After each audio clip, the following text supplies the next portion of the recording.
जसं मगाशी म्हटलं की ड्रेसिंग मध्ये दत्ताराम आयरेबुवांनी प्रथम गाणं मी सादर करतो. तुम्हा आम्हा सगळ्या कोकणकरांना त्याचा अभिमान वाटेल. या भावांच्या अंगी जी लोककला कशी आली, पूर्वीची कला कशी सादर करायची आणि आता कशी सादर करतात. पूर्वी ही जाखडी नृत्याची लोककला किंवा जंगी सामना ज्या ज्या गावोगावी सादर व्हायचा तेव्हा बनियान म्हणजे टी शर्ट नावावर रुपयाला 2000 साली. ते म्हणजे शाहीर झराजीवीर, शाहीर अशोक. नमस्कार महाराष्ट्र, आपण पाहत आहे MH टॉक्स, महाराष्ट्राच्या मातीचा आवाज. मी गणेश आयरे, तुमचा होस्ट. आज आपण एका पॉडकास्टच्या निमित्ताने कोकणातल्या लोककलेच्या गाभाऱ्यात जाणार आहोत, जिथे श्रद्धा आहे, परंपरा आहे आणि शक्तीचा अनुभव आहे. आज आपल्यासोबत आहेत शाहीर तुरेवाले तुषार पंधरे साहेब. तर चला आजचा पॉडकास्ट सुरू करूया. नमस्कार साहेब. नमस्कार. नमस्कार.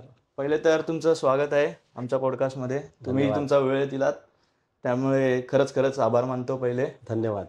थोडक्यात तुमचं विश्लेषण करून आमच्या प्रेक्षकांना सांगावे. नमस्कार, मी शाहीर तुषार मधुकर पंधरे तुरेवाले म्हणून कोकणामध्ये प्रसिद्ध जाखडी कलेतील एक कलाकार.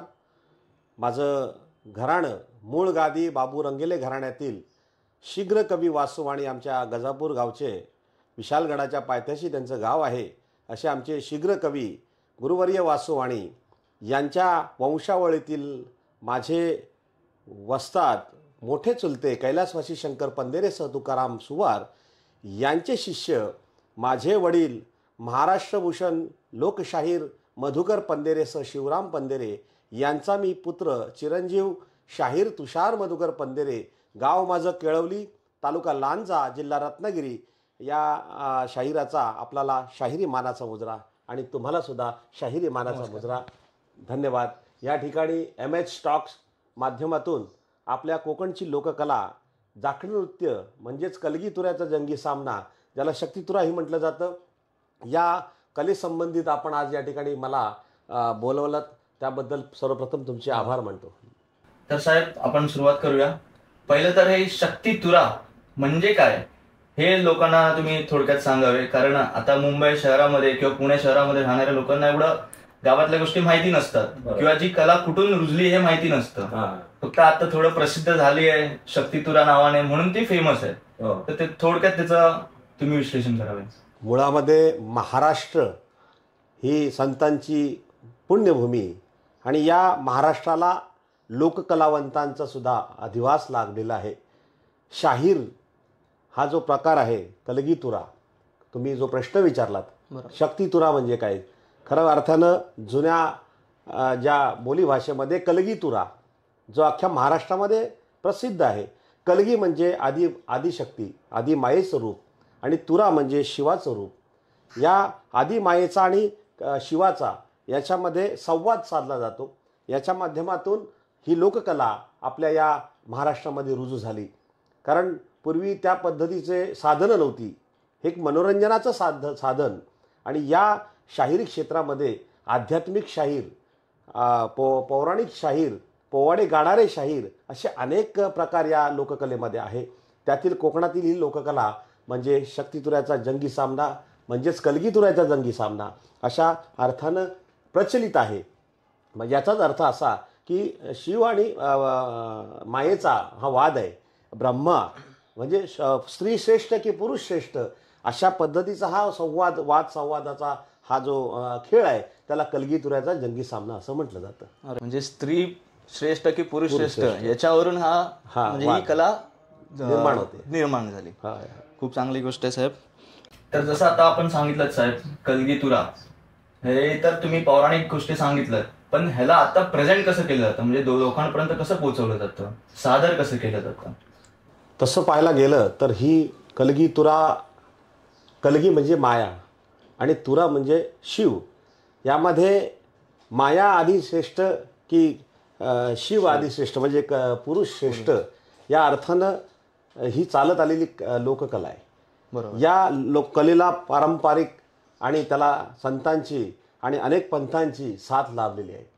सर्वप्रथम कलगी ही नागेशाची ओळखली जाते. नागनाथ पंथी यांच्या माध्यमातून सर्वप्रथम 1441 साली त्रिमलदास पाठक यांना कलगीची सनद दिली गेली आणि तुरा पक्षाला तुराची जी सनद दिली ती 1545 साली आबाजी आणि बाबाजी यांना ती सनद त्यावेळी प्राप्त झाली असा एक पुरावा सांगतो.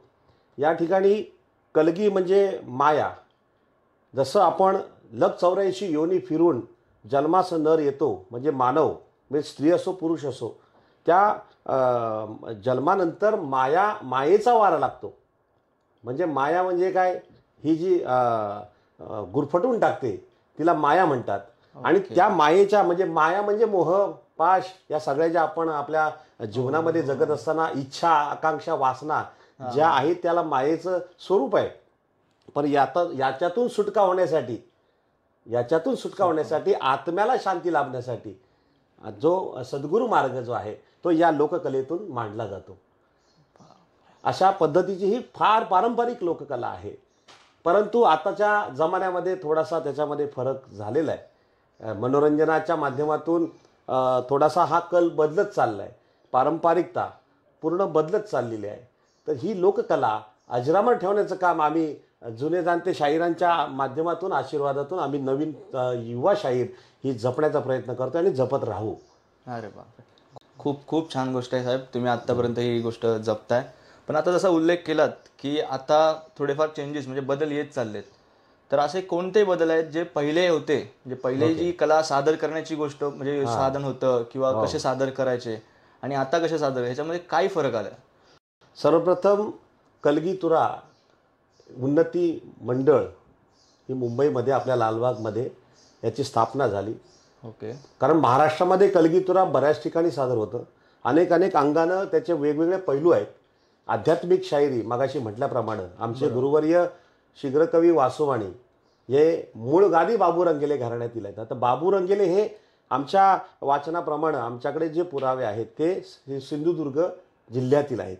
त्यांनी अध्यात्माचा हा जो वासा घेतला तो पुढे चालवत असताना हे शीघ्रकवी वासुवाणी यांच्या माध्यमातून माझे चुलते शंकर पंधेरे कैलासवासी आणि माझे वडील हे या शाहिरी क्षेत्रामध्ये रुजू झाले. त्या पद्धतीनं कलगीतुऱ्याला एक परंपरा आहे. कलगीतुरा ही गुरु शिष्याची परंपरा आहे. कलगी म्हणजे मगाशी म्हटल्याप्रमाणे माया, आणि या कलगीचा जो मांड भरला जातो त्या कलगीला निशाण आहे. त्या कलगीचं निशाण जे आहे त्याला नागिशा म्हटलं जातं. तर त्या कलगीचे निशाण ते भगवे आहे आणि तुऱ्याचं निशाण हे हिरवं किंवा पांढरं आहे. कारण प्रत्येकाला एक निशाण दिलेलं आहे. जसं आपल्या भारताची आपला तिरंगा झेंडा हा निशाण आहे, त्या पद्धतीने कलगीला या पद्धतीने रंग दिलेले आहेत, निशाण आहेत. ही परंपरा आहे. आणि अशा पद्धतीने मांड भरताना, मांड म्हणजे काय, एक गुरु शिष्याचं एक लग्नच असतं. बरोबर. की ज्यावेळी कलगीवाला आपल्या एका शिष्याला सागरीत करतो, त्याला माळ घालतो आणि त्याला तो बंधनकारक आहे की मी कलगीचाच पक्ष घेऊन या कलेमध्ये उतरेन. आणि तुरेवाला ज्यावेळी मांड भरतो आणि त्यावेळी गुरु ज्या शिष्याला माळ घालतात त्यावेळी तो बंधनकारक आहे की मी तुऱ्याचाच पक्ष म्हणून उभा राहू शकतो. अशी ही परंपरा आज ताब्यात चालू आहे. या कलेमध्ये पूर्वी आपले जाखडी नृत्य हे जे प्रचलित आहे कोकणामध्ये फार प्रचलित आहे. जाखडी म्हटल्यानंतर ढोलकीचा ठेका आणि घुंगराचा आवाज, या ढोलकीचा आणि घुंगराचा आवाज ज्यावेळी वाजतो तो कधी वाजतो, तो श्रावण महिना सुरू झाल्यानंतर या कलेला सुरुवात होते. आता जाखडी म्हणजे सर्व समूहाने एकत्रित केलेली जखडून ठेवलेली ही कला म्हणजे जाखडी. अशा अर्थानं जाखडी नृत्य कला याला म्हटलं जातं. अनावधानाने किंवा बाले डान्स म्हटलं जातं, परंतु बाले डान्स हे हिनवलेलं आहे. कारण पूर्वी आपली लोक बाली घालायची कानामध्ये. आता ते पुन्हा आपल्या यंग पिढीला सुरुवात आहे फॅशन म्हणून नव्हे, पण त्याला अर्थ आहे. हे कान जे टोचले जातात त्याचा अर्थ आहे की त्याला बंधन असावं. त्यासाठी पूर्वी लोक बाली घालायचे आणि म्हणून या आपल्या गिरगाव भागामध्ये पूर्वी लोक भांडी घासून आपल्या कोकणातील लोक काम करायचे. तर साहेब, आता जसं तुम्ही सांगितलं की पहिली सादर करण्याची कला आणि आता जशी कला सादर केली जाते त्याच्यामध्ये फरक आहे, तर तो काय नेमका फरक आहे? कारण का जो आता पहिला जसं कला ही सादर करत होते ते आम्हाला तर माहीत नाही. आता नवीन जी करतायत ती बरोबर आहे नाही आहे ह्याचं पण आम्हाला अजून माहीत नाही. फॅशन एक त्यामुळे बघितली जाते. तर तुम्ही थोडक्यात सांगावं हे नक्की काय आहे ते.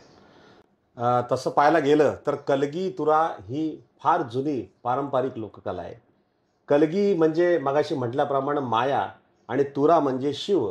ओके. आणि या वादामध्ये माया श्रेष्ठ की तुरा श्रेष्ठ शिवश्रेष्ठ. म्हणजे पुरुष श्रेष्ठ असा संवाद ज्यावेळी तो अध्यात्माच्या माध्यमातून ग्रंथांच्या आधारे मांडला जातो त्याला कलगी तुऱ्याचा जंगी सामना म्हटलं जातं.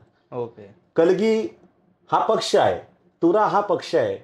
कलगी म्हणजे माया म्हटलं मगाशी. बरोबर. आमच्या या मुंबई लालबागमध्ये कलगी तुरा समाज उन्नती मंडळ स्थापित आहे. बरेच वर्षाचं हे मंडळ आमचं आहे आणि त्याला मंडळ स्थापन करण्याचं काम ज्या आमच्या गुरुवर्यांनी केलं त्याचं कारणच हे की याला नियम असावेत. याला पूर्वी वाद व्हायचे, पूर्वी रात्रभर सकाळ उजेडेपर्यंत कार्यक्रम व्हायचे. ओके. अशा पद्धतीची ही लोककला आणि खास करून कोकणातील लोककला म्हणजे जाखडी नृत्य. ओके. ज्या जाखडी नृत्याच्या माध्यमातून कलगी तुऱ्याचा जंगी सामना, नाचाचा जंगी सामना असं म्हटलं जातं. तर त्यावेळी कलगीवाले मायेची बाजू मांडतात. माया म्हणजे ही अगदी माया म्हणजे मोह, माया, पाश, ज्या आपल्या इच्छा, आकांक्षा, वासना याला मायेचं स्वरूप आहे. त्याच्यामध्ये माणूस गुरफटून जातो. या मायेचा वारा ज्यावेळी लागतो तेव्हा माणूस सैरवैर होतो.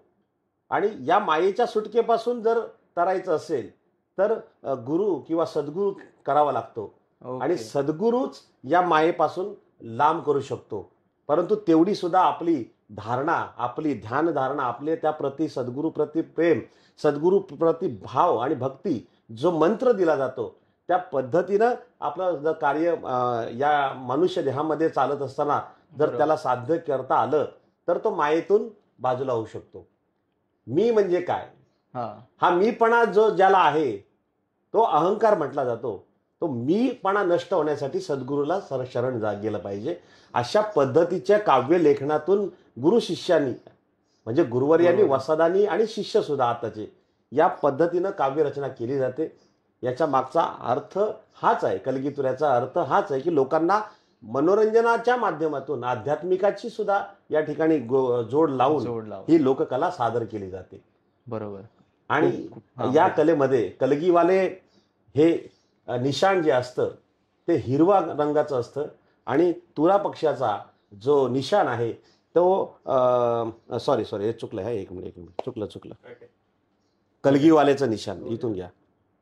रोज रहने दे, बाद में तुम हाँ वो कट करना पड़ेगा, ये गलत हो गया. तो कलगी वाले बोल हा जिथून स्टार्ट करा. कलगी वाल्याचे जे निशाण आहे ते भगवे असते आणि तुरेवाल्याचे जे निशाण आहे, शिवाचे उपासक आहेत, ते हिरवे किंवा पांढऱ्या रंगाचे असते. अच्छा. अशी ही परंपरा ज्यावेळी मांड भरला जातो तेव्हा गुरु शिष्य परंपरा जपली जाते. त्याच्यामध्ये गुरु शिष्याला माळ घालतो. कलगीवाले कलगीच्या पक्षात जे येणारे असतात शाहीर गायक कलाकार मंडळी त्यांना माळ घातली जाते आणि ते बंधनकारक राहतं.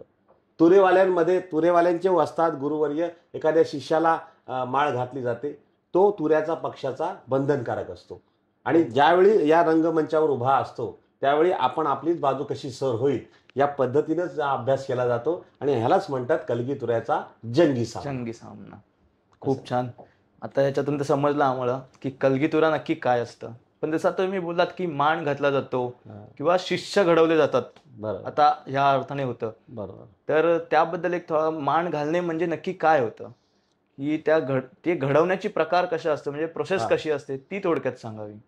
प्रत्येक कोकणामध्ये अनेक मंडळं आहेत, अनेक गुरुवर्यांचे मांड भरले जातात. मांड म्हणजे कलश असतो आणि शिव आणि शंकराची पार्वती आणि शंकराची या ठिकाणी प्रतिमा ठेवली जाते आणि त्रिशूळ असतं.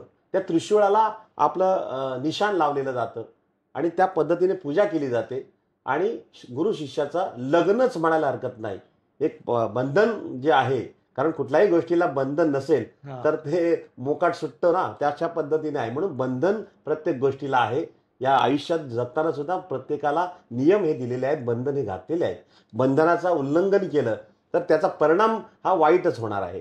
अशा पद्धतीची ही मांड भरण्याची प्रथा फार पूर्वीपासून आहे, आजतागायत सुद्धा चालू आहे. आणि हा मांड आपल्या प्रत्येक घराण्यामध्ये वेगवेगळ्या पद्धतीने होतो. कलगीचे अनेक घराणे आहेत.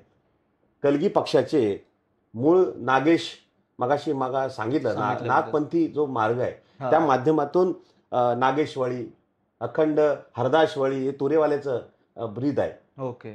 तर नागेशामध्ये भानुदास घराणे आहे, गुरु गणपती घराणे आहे, तसेच गुरु हैबती महाराज अशी घराणे आहेत. अशी अनेक घराणे आहेत. तसे तुरा पक्षामध्ये प्रमुख शंभूराजू घराणे आहे. त्यानंतर आमचं बाबू रंगेले, मूळ गादी बाबू रंगेले घराणं आहे. त्यानंतर ताडदेव घराणं आहे.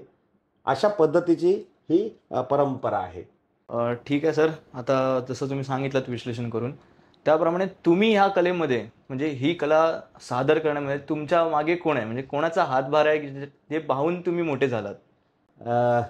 तसं पाहायला गेलं तर मी शाहीर तुषार मधुकर पंधेरे, आमचं पंधेरे कुटुंब ओके या लोककलेत आहे. ओके. माझ्या या कलेचा इतिहास, माझ्या कलेचा प्रवास माझ्या खानदानापासून आहे. ओके. माझे मोठे चुलते कैलासवासी शंकर पंधेरे, त्यांना घाटल्या चेंबूर या ठिकाणी राहायचे. त्यांना ताशेवाले सुद्धा ओळखायचे. ते राज कपूरकडे कामाला होते. त्याच्यामुळे त्यांना या संगीताची आवड फार होती आणि अभ्यास हा भरपूर होता, त्यांचा दांडगा अनुभव होता. तसेच माझे वडील लोकशाहीर म्हणून ज्यांना पदवी कोकण शाहिरी परिषदच्या माध्यमातून मिळाली, ते माझे वडील मधुकर पंधेरे. तसेच गावी माझे चुलते आहेत शिवराम पंधेरे आणि तुकाराम पंधेरे. असे 4 भावांची ही लोककला माझ्या अंगी रुजली. आणि या भावांच्या अंगी जी लोककला कशी आली तर त्याचा इतिहास असा आहे की आमच्या मूळ गादी बाबू रंगेले घराण्यातील गोविंद गवळी हे एक प्रचलित नाव, या गोविंद गवळ्यांच्या माध्यमातून वाडगाव तालुका लांजा जिल्हा रत्नागिरी येथील हे गोविंद गवळी म्हणून प्रख्यात होते. आणि त्यांच्या सान्निध्यात शिष्यमंडळी जे झाले त्यातील माझ्या वडिलांचे मामा शाहीर शांताराम दाभोळकर, कैलासवासी आताच गेल्या वर्षी 2 वर्षापूर्वी त्यांचं निधन झालं. त्यांच्या माध्यमातून ही लोककला आमच्या या वडिलांच्या आणि त्यांच्या भावांमध्ये रुजू झाली. आणि माझे वडील या मुंबईमध्ये स्थायिक झाल्यानंतर, माझे मोठे चुलते मुंबईमध्ये स्थायिक झाल्यानंतर, वडील माझे मुंबई महानगरपालिकेमध्ये सर्व्हिसला असताना सुद्धा लोककलेचा वारसा त्यांनी अविरत जपला. आणि ती अनावधानाने किंवा त्यांच्या संगतीने, कारण संगत शाणेची लाभली तर त्या पद्धतीनेच शाणा होतो, संगत चांगली लागली तर त्या पद्धतीनेच माणूस पुढे जातो. तशाच पद्धतीने मी वडिलांचा हात वयाच्या 7व्या वर्षापासून जो धरला या लोककलेत, तो आज तागायत सोडलेला नाही. आणि ही त्यांचीच देण आहे, माझ्या वडिलांचीच देण आहे. आणि म्हणून मी या लोककलेमध्ये रुजू झालो. पहिला कार्यक्रम वयाच्या 12व्या वर्षी घाटकोपर येथील झवेरीबेन हॉलमध्ये, नाट्यगृहामध्ये माझ्या वडिलांनी मला सर्वप्रथम संधी दिली की आज तू प्रार्थना गायची. या कलगीतुऱ्यामध्ये गाण्याचे प्रकार आहेत. कलगीवाले ज्यावेळी प्रथमतः या ठिकाणी कार्यक्रम सादर करतात तेव्हा गुरुचं स्तवन किंवा आदिमायेचं स्तवन गायलं जातं. बरोबर. त्यानंतर गण गवळण गेली जाते. नंतर पद म्हणजे प्रश्न उत्तराचा जो भाग आहे तो केला जातो. अशा पद्धतीने पहिली बारी त्यांची होते. तुऱ्याची बारी अशाच पद्धतीने त्यांना तोड म्हणून दिली जाते. बरोबर. पण सर्वप्रथम गुरुचं पूजन आणि स्तवन या ठिकाणी सादर केलं जातं आणि नंतर गण सादर केला जातो आणि गवळण नंतर पद. त्या पद्धतीने मला 1993 साली वडिलांनी मला स्टेजवर प्रथम संधी दिली. पूर्वी तुम्ही जसं म्हटलात की पूर्वीची कला कशी सादर करायची आणि आता कशी सादर करतात. पूर्वी ही जाखडी नृत्याची लोककला किंवा जंगी सामना ज्या ज्या गावोगावी सादर व्हायचा तेव्हा बनियान म्हणजे टी शर्ट आपण त्याला आता म्हणतो, बनियानवर आणि हाफ चड्डीवर कार्यक्रम सादर करायचे आणि हातामध्ये रुमाल असायचे किंवा गळ्यामध्ये रुमाल असायचे. ओके. हे तुम्ही पाहिलं असेल गणा धावरे, गणा बाल्या डान्स मध्ये भरपूर फेमस आहे गणा धावरे वगैरे. तर बाल्या डान्स हा जो उच्चार आपण आता केला, बरोबर, कारण तो तुम्हाला नवीन पिढीला माहिती नाहीये. परंतु बाल्या डान्स हा शब्द खरा मुळात चुकीचा आहे. त्याला हिनवलं गेलेलं, या लोककलेला नाव ठेवलं गेलेलं म्हणजे बाल्या डान्स. तर बाल्या डान्स हा मुळात उच्चारण करणंच आम्हाला ते मान्य नाही आमच्या कलाकारांना कोकणच्या. कारण बाल्या डान्स का नाव पडलं, कारण पूर्वी लोक बाली घालायचे कानामध्ये. ओके. आणि गिरगाव परिसरामधील त्या ठिकाणी ते एकत्र येऊन मनोरंजन म्हणून ते फेर धरून नाचायचे. त्यावेळी या मोठ्या लोकांनी, जे काही आपल्यापेक्षा मोठे लोक होते, त्यांना या कलेबद्दल माहिती नव्हतं. त्यांनी ते बाले डान्स, हे बाले कर रे, यानी बाले डान्स कर रे, त्याच्यावरून बाले डान्स पडलं. पण मुळात त्याला जाखडी नृत्य असं म्हटलं जातं. हे सर्वश्रुत लोकांना आणि माझ्या महाराष्ट्राच्या रसिकांना मी या निमित्ताने सांगू इच्छितो. आतापर्यंत ही तर पहिल्यांदाच गोष्ट मी ऐकली, जाखडी नृत्य याला म्हटलं जातं. पण बाला डान्स म्हणून भरपूर पूर्ण महाराष्ट्रभर प्रचलित आहे. पण हे म्हणणंच चुकीचं आहे. पहिली गोष्ट आता तुम्ही तुमच्या म्हणजे उल्लेखाकडून समजताय आम्हाला, तर ती खरंच चुकीची गोष्ट आहे. जसं आता तुम्ही सांगितलं की या कोकणामध्ये फार प्रचित आहे, म्हणजे हे फुल फेमस आहे.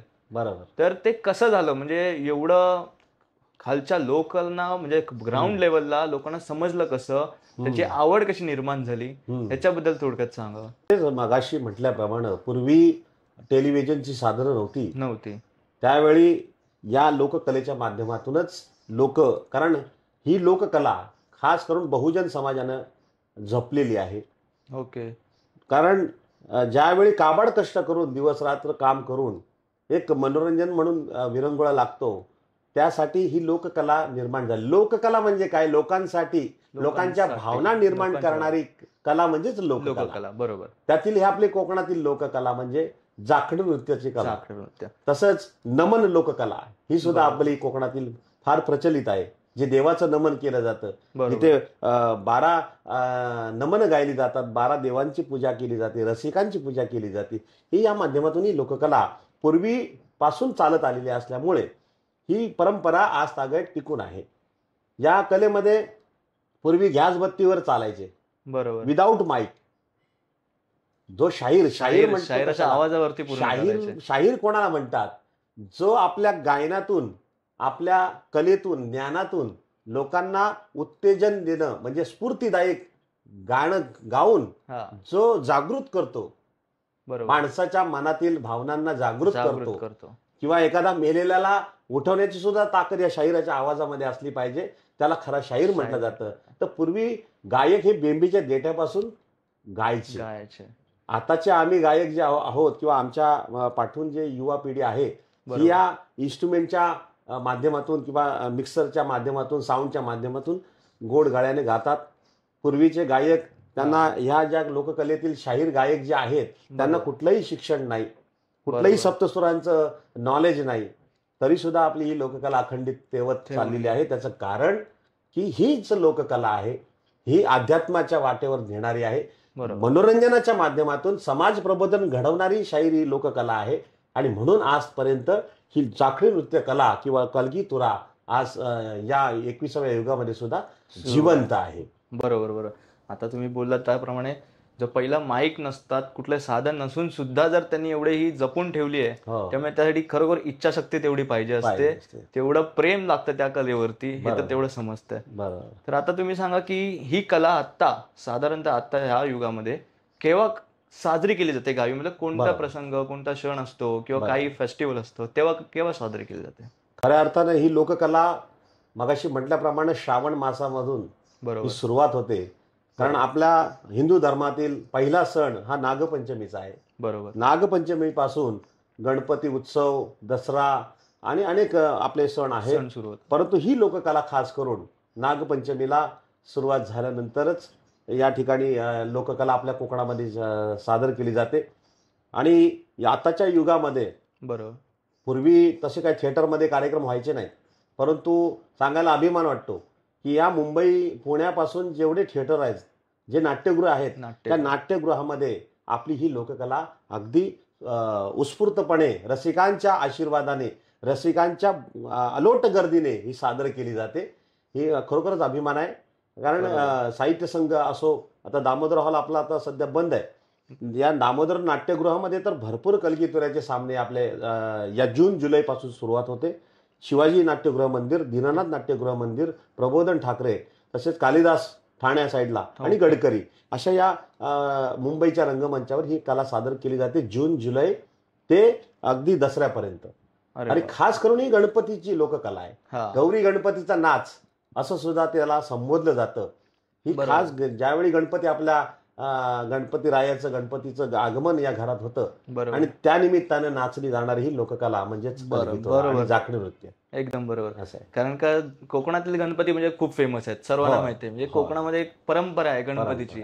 भले सर्वांच्या घरी गणपती बसतात, मूर्ती छोटीशी असते, बरोबर, पण त्यानंतर काही प्रमुख माणसं असतात त्यांच्या घरी, म्हणजे घरासमोर जेव्हा एखादं नृत्य साजरीकरण होतं तेव्हा ते बोललं जातं की डबल बारी आहे म्हणून. बरोबर. हे तेव्हा मी ऐकलेलं आहे ही गोष्ट की डबल बारी आहे, डबल बारी आहे. तेव्हा माहिती नव्हती काय डबल बारी, पण नंतरला आता जेव्हा अभ्यास केला तेव्हा समजलं. बरोबर. तर ही डबल बारीची जी जंग असते जसे तुम्ही बोललात त्याच्याबद्दल थोडं सांगावं तुम्ही. तेच मगाशी म्हटलंय की कलगीवाले हे प्रथम आपली सादरीकरण करतात, कारण स्त्रीला हा पहिला मान म्हणजे स्त्री म्हणजे मगाशीच म्हटलं पार्वती. बरोबर. पार्वती प्रश्न विचारते आणि तुरा म्हणजे शंकर हा उत्तर देतो. त्यामुळे कलगीवाले प्रथम तिथे सादरीकरण करतात. बरोबर. त्यावेळी स्तवन, गण, गवळण आणि पद याचं स्वरूप असतं. तुरेवाल्याचं सुद्धा म्हणजे एक नियम आहे त्याच्यामध्ये. कलगीवाल्यांनी आधी मायेचीच प्रार्थना म्हणावी किंवा आधी मायेची बाजू मांडावी आणि तुऱ्याने पुरुषाची बाजू मांडावी, शिवाची भक्ती असावी, विष्णूची भक्ती असावी, अशा पद्धतीचं स्तवन गायला पाहिजे. हे नियम आहेत. तसंच गणामध्ये सुद्धा गण म्हणजे सगळ्यांचा आहे, आमचा तुमचा गण, गणपती हा सगळ्यांचा देव आहे. परंतु कलगीवाल्यांनी शिवाचा गण म्हटलं नाही पाहिजे, गौरीचा गण, पार्वतीचा गण, पार्वती नंदन असं म्हटलं पाहिजे. आणि तुरेवाल्यांनी शिवाचा गण माझा असं म्हटलं पाहिजे. अशा पद्धती सुद्धा नियम आहेत. आता तुम्ही जसं बोललात की शिवाचं गण म्हटलं पाहिजे किंवा कलगीवाल्यांनी पार्वती नंदन, तर त्याच्यावरती थोडीशी ओळ एखादी होऊन जाऊ दे तुमची. नक्कीच नक्कीच. माझे वडील लोकशाहीर यांची अनेक गाणी आहेत. तसेच खास करून मी आता एक छोटंसं सादर करेन, ते माझे गुरुवर्य वासुवाणी, शीघ्र कवी वासुवाणी. त्यांचं खरोखरच एक या लोककलेत फार मोठं नाव आणि अनेक गाणी त्यांनी म्हणजे आध्यात्मिक ते सामाजिक प्रबोधन त्यांनी या लोकगीतांसाठी, या लोककलेसाठी दिलेले आहेत. खरोखरच आम्ही भाग्यवान आहोत की त्यांच्या वंशावळीतून आज आम्ही नावारूपाला आलोय. आमचे वासुवाणी म्हणजे वाणी असल्यामुळे दुकानदार. त्यांचं गाव गजापूर, विशालगडाच्या पायथ्याशी. अजूनही त्यांची तिथे घर आहे, समाधी सुद्धा आहे. आणि त्यांचं माटुंगा शिवसेना भवनच्या समोरच त्यांचं दुकान असल्यामुळे आता विषय निघाला म्हणून सांगतो. शीघ्रकवी वासुवाणी आणि शाहीर साबळे हे एका स्टेजवर हिंदू हृदय सम्राट बाळासाहेब ठाकरे ज्यावेळी त्यांनी शिवसेना पक्ष स्थापन केला, कारण शाहीर या लोककलेच्या माध्यमातून संयुक्त महाराष्ट्र घडवण्यात सुद्धा फार मोठा वाटा या शाहिराचा आहे. शाहीर जे करू शकतो, शाहीर जे गाण्यातून व्यक्त करू शकतो, समाजाप्रती समाजाला काय म्हणायचं, द्यायचंय, काय सांगायचंय, हे शाहिराच्या लेखणीमध्ये त्याची ताकद आहे. तशी आमच्या वासुभाऊंची ताकद. परंतु कसं असतं, आज तुम्हालाही जायचंय, मलाही जायचंय, या जगामध्ये कोण नाहीये. तसं आमचे गुरुवर्य वासुवाणी हे लवकर त्यांचं निधन झालं. त्याच्यामुळे या ज्या मीडियाच्या माध्यमातून थोडे कमी आले. परंतु त्यांनी जी लिखाण केलेलं आहे ते आम्हाला आजही ते पूरक आहे. आजही समोरच्या शक्तीवाल्याला किंवा कलगीवाल्याला मारक ठरतं, तारक ठरतं. असे आमचे शीघ्रकवी वासुवाणी. त्यांचा एक गण म्हणजे काय की गणाला आपण आळवायचंय, गणाला आपण या रणांगणामध्ये आणायचंय की माझा जो खेळ आहे तुऱ्याचा तो रंगव, त्याला साथ दे. अशा पद्धतीने एक ओळ त्यांची आहे. जरूर. तर अशी आहे. शिवसुता गणनाथा, दिनांच्या दीननाथा, रंगभूमीवरती आता चरणी ठेवी तो माथा. कीर्ती तुझी साऱ्या जगी गाजली, साजली साजली संगे सरस्वती साजली, साजली साजली संगे सरस्वती साजली. खूप छान. म्हणजे मी माझ्या गणालाही आळवलंय आणि या विद्येची देवता सरस्वती हिला सुद्धा आळवलंय. असं वासुभाऊंचं आहे आमचं काव्य. फार मोठी परंपरा आमच्या वासुभाऊंनी या लोकगीतातून शीघ्रकवी म्हणून म्हटलं जातं. त्याचं कारणच आहे. तसंच दुसरा गण, कारण आत्ताच्या पिढीला जो गण सादर केला जातो तो सामाजिक विषयाला धरून सादर केला जातो. बरोबर.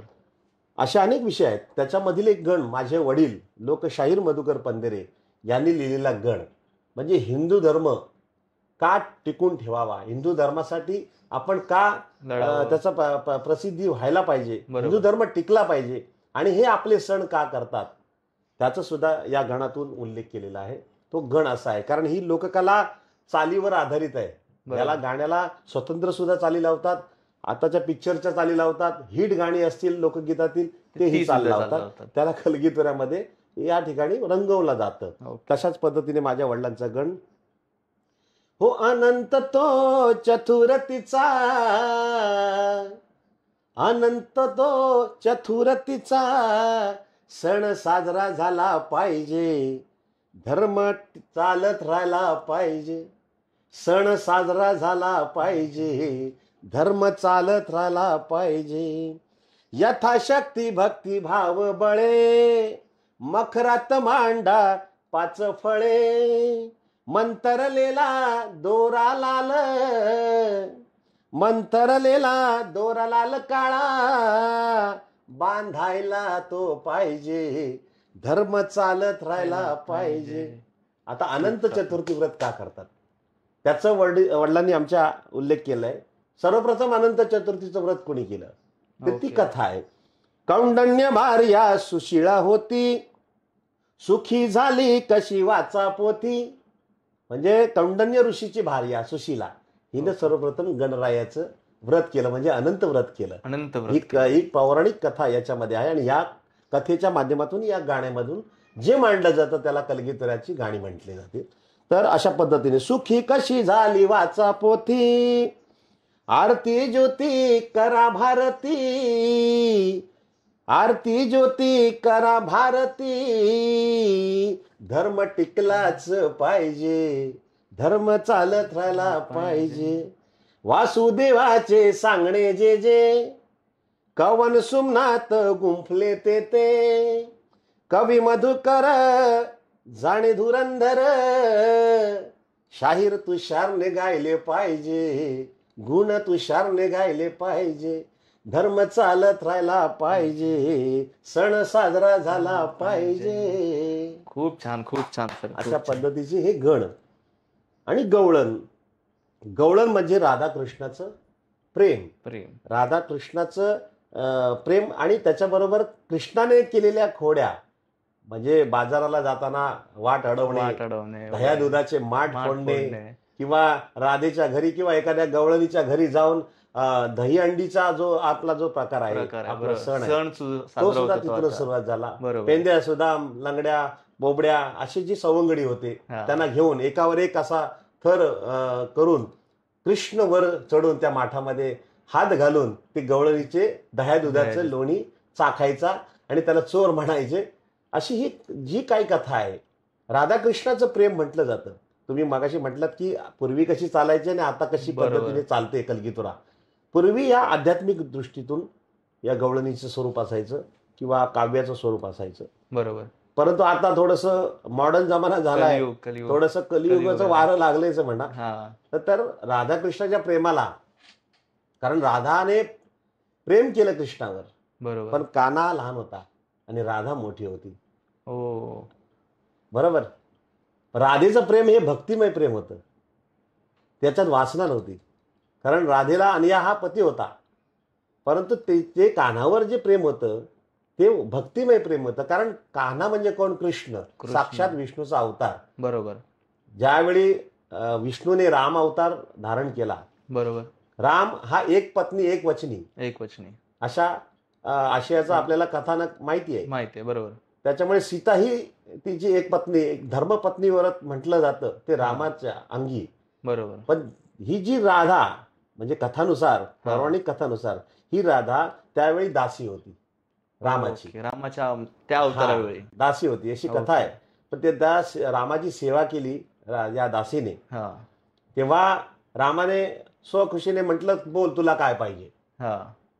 रामावरती भाळली, तिने सांगितलं की तुम्ही मला अर्धांगिनी म्हणून घ्या. परंतु राम एक पत्नी एक वचनी असल्यामुळं, बरोबर, त्यावेळी ते काही तिला स्वीकारू शकत नव्हते.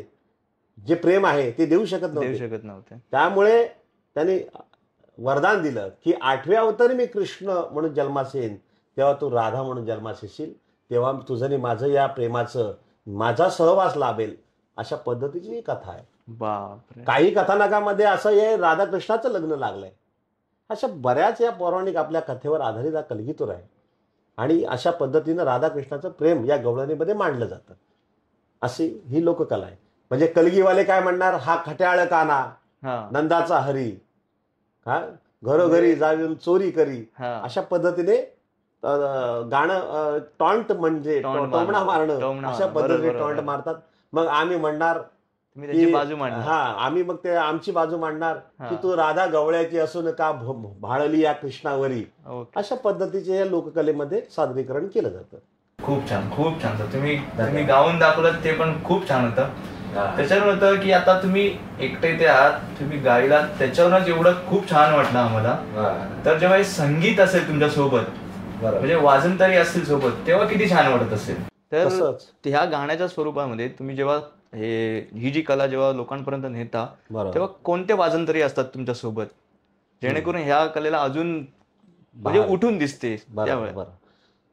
पूर्वी ही लोककला, जसं मगाशी म्हटलं की परंपरा जशी आपण जपत आलोय, परंतु या आधुनिक काळामध्ये सुद्धा या लोककलेतील वाद्य प्रकार सुद्धा बदलत चालले. झाले. पूर्वी फक्त ढोलकी, एक आडवी ढोलकी आणि एक उभी ढोलकी, हा. ती सुद्धा रस्सीची असायची.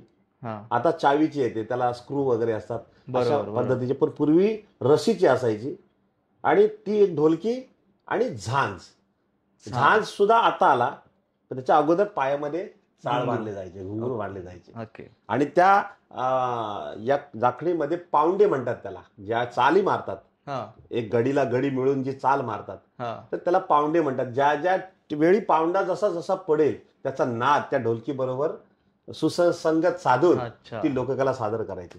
परंतु बरोबर. या लोककलेमध्ये जसं जसं आपण विज्ञानाच्या युगामध्ये धावत असताना आपण आपल्यामध्ये बदल करत गेलो, तशीच या लोककलेमध्ये अनेकांचा वाटा आहे. याच्यामध्ये खास करून उल्लेख करेन ओके. कलगीवाले शाहीर, ख्यातनाम कॅसेट फेम शाहीर, वालोपे तालुका चिपळूण गावचे आमच्या गुरु समान शाहीर दत्ताराम आयरे बुवा. ओके. खरोखर जे एक प्रचलित नाव, ज्यांना आम्ही लहानपणापासून आमच्यासारखे कलावंतांनी पाहत आले, असे आता ते हरिभक्त पारायण म्हणून दत्ताराम माऊली महाराज आयरे असं त्यांचं संबोधलं जातं. परंतु खऱ्या लोककलेला जे रंगरूप आणलेलं आहे, हा मगाशी तर म्हटलं की पूर्वी बानियान घालायचे आणि हाफ चड्डी घालायचे बरोबर. आणि हातामध्ये रुमाल असायचे. बरोबर. परंतु शाहीर दत्ताराम आयरे बुवानी, म्हणजे आमच्या माहितीनुसार या लोककलेला राजाचा जो ड्रेस आणलेला आहे, हा किंवा जो पौराणिक ड्रेस, राजाचा ड्रेस असतो, आता लाल सुद्धा रंगाचा वापरला ड्रेस, जातो. हा तो आता dress. सध्या जो वापरला जातो जातो. झगमग ड्रेस, हा. हा प्रथम आणला तो शाहीर दत्ताराम आयरे बुवानी. बापरे. म्हणजे बरोबर, भरपूर त्यांना मोठी ते त्यांनी मानलं पाहिजे. भरपूर मानलं हा. जातं त्यांना. आणि ज्या ज्या वेळी ही कला प्रसारित झाली, बरोबर. पूर्वी रेडिओ हे माध्यम असायचं रत्नागिरीमध्ये, हा रत्नागिरी आकाशवाणी, ओके. त्या माध्यमातून माझ्या माहितीनुसार अनेक शाहीर असतील. आमच्या रत्नागिरी जिल्ह्यातील भाई सुर्वे एक होऊन गेले, हा त्यांनी या लोककलेतील लोककलाकारांसाठी आकाशवाणीवर संधी उपलब्ध करून दिली. त्यातील आमचे कलगीवाले शाहीर अंकुश गुरव, एक रेडिओ स्टार म्हटलं जातं, अजूनही ते गातात. एक सुंदर गोड गळा आवाज त्यांनी तो हेरला. आणि आमच्या कोचरी गावचे ते आहेत, लांजा तालुक्यातील ख्यातनाम शाहीर आहेत.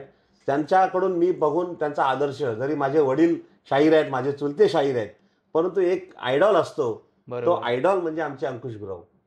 गाण्याची जी पद्धत आहे, आळवणी जी बरोबर. आहे, ती त्यांनी ज्यावेळी सूर खेचला किंवा सूर ओढला तर तो हृदयाला भिडायचा. असे ते माझे आदर्शवत शाहीर, ते आकाशवाणीवर गायचे. त्यानंतर आमच्या भेदिक शायरी, मगाशी मी म्हटलं ही पौराणिक कथा आहे, ही कला आहे. भेदिक शायरी सुद्धा या कलगीतुऱ्यामध्ये आहे. भेदिक म्हणजे काय, तर भेद समजावून सांगणारी, आध्यात्मिक विषयाला जोड देऊन लोकांपर्यंत सादर करणारी ही लोककला म्हणजे भेदिक कला. हो. ती भेदिक कला आमचे साखरपा गावचे भडकंब्याचे शाहीर गंगाराम शिंदे, तसेच शाहीर आबा खेडेकर यांनी या रत्नागिरी केंद्रावर आपली लोककला सादर केलेली आहे. माझे चुलते सुद्धा शंकर पंधेरे यांनी सुद्धा त्या ठिकाणी ती कला सादर केली.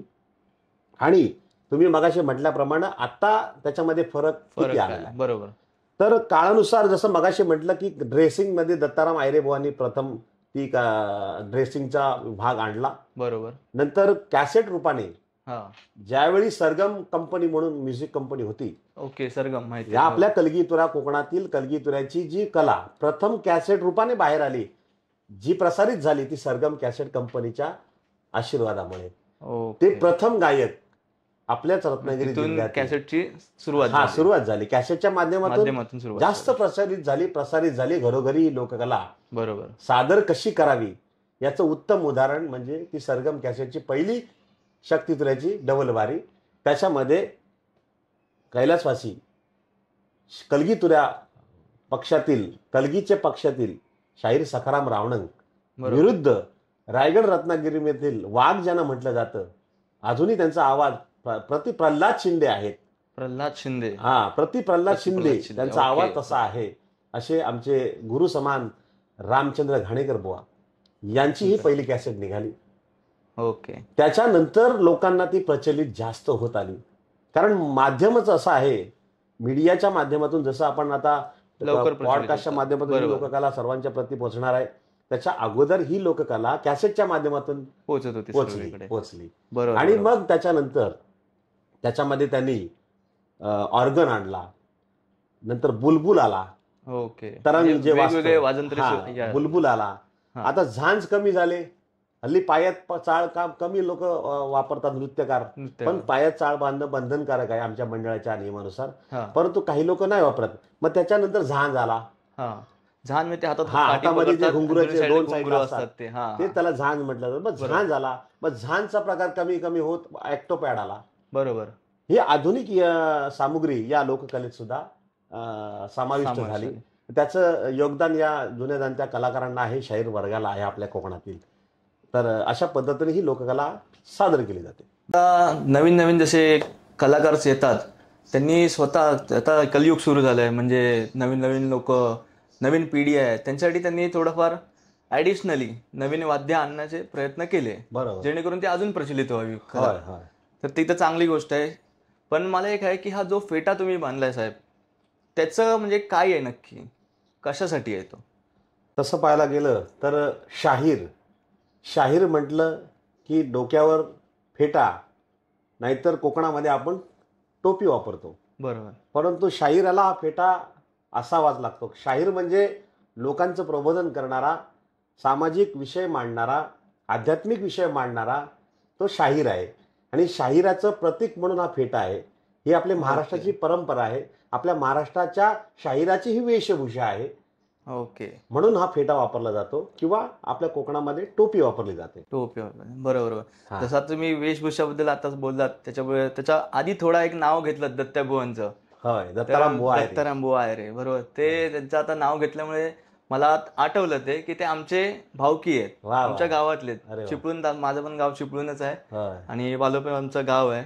ते आमच्या भावकी लागतात. तर त्यांना पहिला इथून एक नमस्कार करतो. माझा सुद्धा साष्टांग नमस्कार दत्ताराम बुवा आयरे यांना आणि रामचंद्र घाणेकर बुवांना सुद्धा. बरोबर. तर पुढे आपण जाऊया, कारण का ते त्यांनी जेवढे मान कमवलाय त्याच्याबद्दल ही उपाधी. बरोबर. आता ह्या कलेमार्फत की कोणता लोकांपर्यंत संदेश दिला जातो, बरोबर, हे याच्याबद्दल थोडं सांगावं.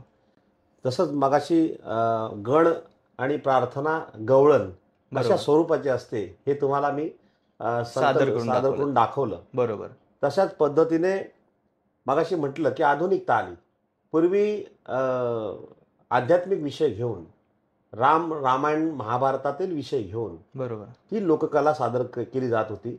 म्हणजे मनोरंजनातून प्रबोधन, म्हणजे हे केलं तर काय होईल अशा पद्धतीचे अर्थाचे गोष्टी आहेत.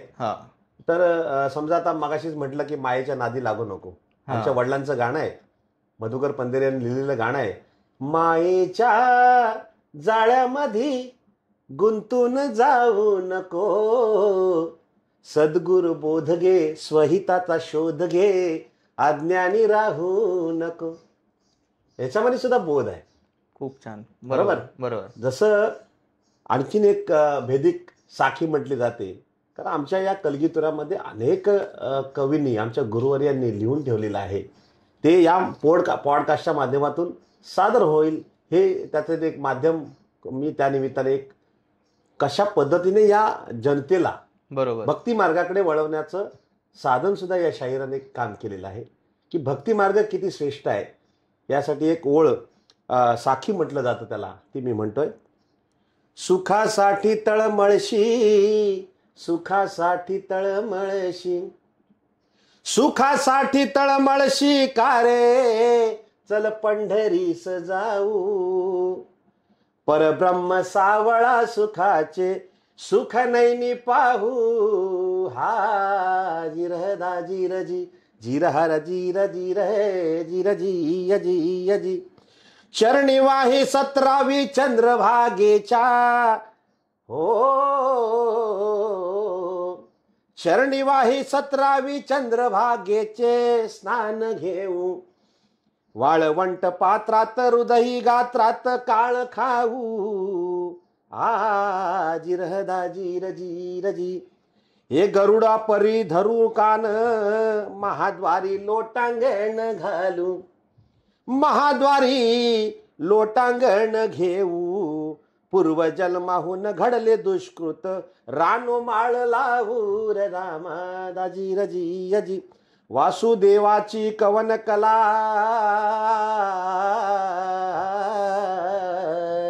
हे वासुदेवाची कवन कला, रंगवी छंदी भाऊ.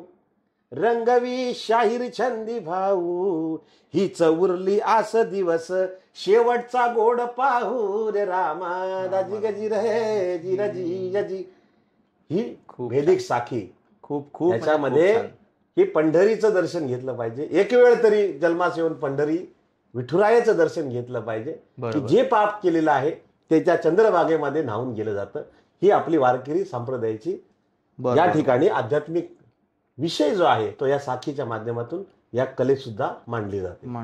म्हणजे एक लोकांना एक चांगला उद्देश दिला जातो, चांगला संदेश दिला जातो. आणि जे पास्ट मध्ये म्हणजे पूर्वी ज्या घटना घडून गेल्या आहेत त्याच्याबद्दल सांगितलं जातं या कलेच्या नृत्य. होय.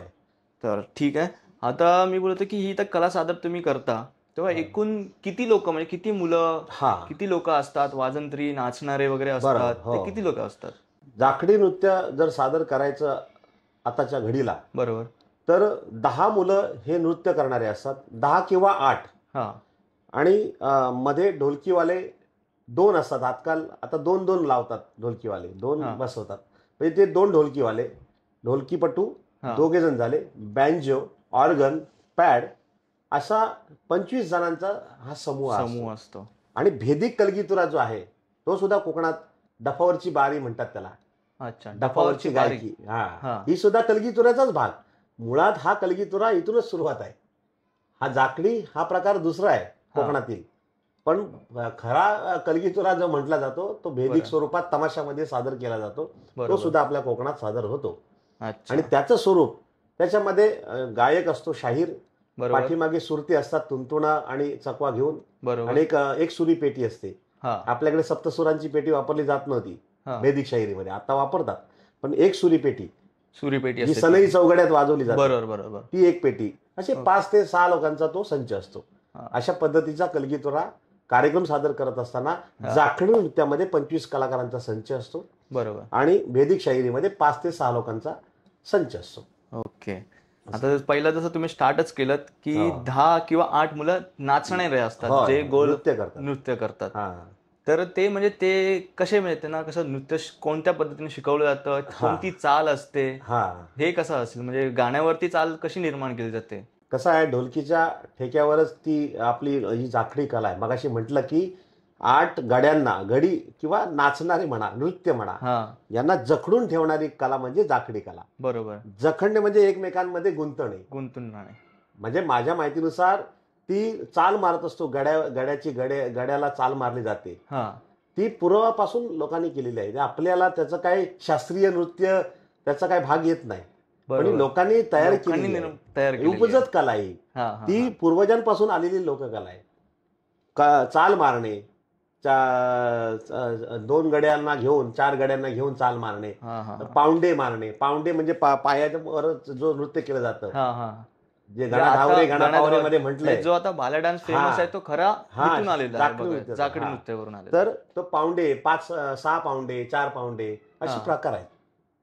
ते पूर्वजांपासून आपल्या वाडवडिलांनी जपत केली आलेली कला आहे, त्या कलाकारांच्या माध्यमातूनच आताच्या पिढीमध्ये आलेली आहे. आणि थोडंसं आता त्याच्यात फ्युजन झालेलं आहे. त्याच्यामध्ये डान्सचे प्रकार सुद्धा, कोळी नृत्य म्हणा, ते थोडंसं त्याच्यामध्ये आपण ऍड करतो. त्या कलेला आणखीन चांगलं दिसावं, चांगलं सादरीकरण होण्यासाठी तो प्रयत्न आजकालच्या मुलांचा. जेवढं नवीन नवीन करतील तेव्हा लोकांना पण बघायला आवडेल. आता प्रॉपर कोरिओग्राफर सुद्धा या कलगीतुऱ्याच्या क्षेत्रामध्ये वापरले जातात. म्हणजे खूप प्रगती झाली आहे. कारण का पहिली जी लोकांनी स्वतःच्या एक कला सादर करायची यासाठी ती गोष्ट सुरू केली. आता कोरिओग्राफर जर सेट करायला लागले म्हणजे खूप मोठी गोष्ट झाली आहे. आपली कला वृद्धिंगत होत चालली आहे. तरुणांचा कसा याच्यात सहभाग असतो म्हणजे, कारण का जेव्हा तुम्हाला नृत्य करायचं असतं, नाच करतात, तेव्हा ते लहान मुलंच असतात. बरोबर. त्याच्यानंतर पुढे पण जेव्हा करायचं असेल तेव्हा मुलं लहान असतात किंवा यंग असतात. तर त्यांचा कसा सहभाग असतो? सहवास हा लहान मुलांपासून अगदी मोठ्यांपर्यंत असतो. गावच्या ठिकाणी जे संच नाच म्हणजे शाखा आम्ही म्हणतो त्याला, माझ्या परंपरेतील, माझ्या पंधेरे परंपरेतील अनेक शाखा आहेत. अगदी महाबळेश्वरच्या टोकापासून दाभेकर गाव, तिथून सुरुवात आहे आमच्या शिष्यमंडळीची. ते पोलादपूर नंतर खेड, चिंचवली, नंतर साखरोळी, नंतर दापोली, त्याच्यानंतर गुहागर, चिपळूण, संगमेश्वर आणि लांजा आणि अगदी राजापूरच्या शेवटपर्यंत आणि वैभववाडीपर्यंत इथपर्यंत आमची शाखा आहे. आता गावच्या ठिकाणी ज्यावेळी संच असतो, जी शाखा आहे, जे नृत्य करणारे आहेत ती लहान मुलं असतात. आणि मुंबईमध्ये आम्ही ज्यावेळी सादर करतो, तो आपला कोकणकर हा पोटा पाण्यासाठी मुंबईमध्ये आले. बरोबर. आणि विरंगुळा म्हणून ही लोककला जपण्यासाठी आत्ताची सुद्धा पिढी त्याच जोशाने तयार असते. ती फक्त मोठी मुलं असतात. अच्छा.